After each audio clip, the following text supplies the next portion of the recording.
Tu te poses certainement la question d'optimiser au mieux ton profil LinkedIn. La première question que je t'invite à te poser, c'est est-ce que tu dois ou pas activer le mode créateur ?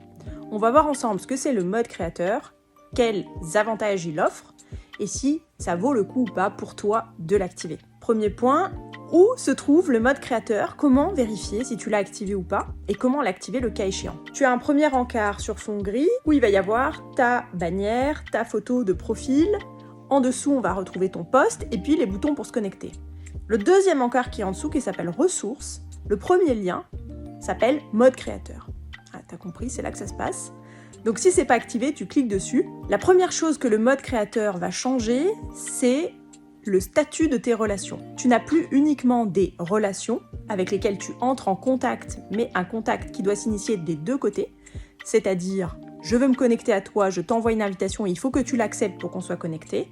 Là, dans le modèle du profil créateur, n'importe qui peut s'abonner à ton contenu. Ça devient une relation qui peut être en grande partie unilatérale. La personne qui s'abonne à ton contenu va voir tes contenus, mais l'inverse n'est pas vrai. De la même manière, puisque vous n'êtes pas connectés et que les deux parties ne sont pas OK pour être connectées, tu ne peux pas lui envoyer un message directement.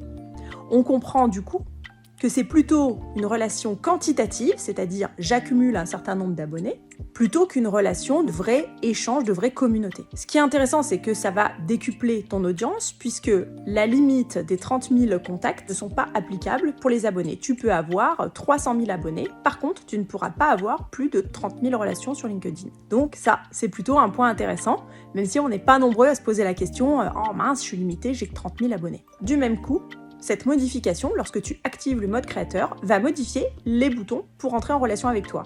Ce qui va apparaître en premier, c'est le bouton « Suivre ». Pour le coup, c'est pour tes abonnés. T'es resté jusqu'à la fin. Tu veux savoir à quoi ressemble un profil de créateur ? Aide-moi à atteindre les 5000 abonnés, c'est mon challenge de l'année. Tu cliques sur mon profil LinkedIn, Julie Stagneto. Tu cliques sur le bouton en bas à gauche, le bouton bleu « Suivre » et tu vas t'abonner à mes contenus. Et en haut à droite, une cloche va apparaître, c'est ma cloche. Si tu cliques dessus, tu t'abonnes à une partie des notifications lorsque je poste ou à toutes les notifications si vraiment tu ne veux rien rater. À bientôt!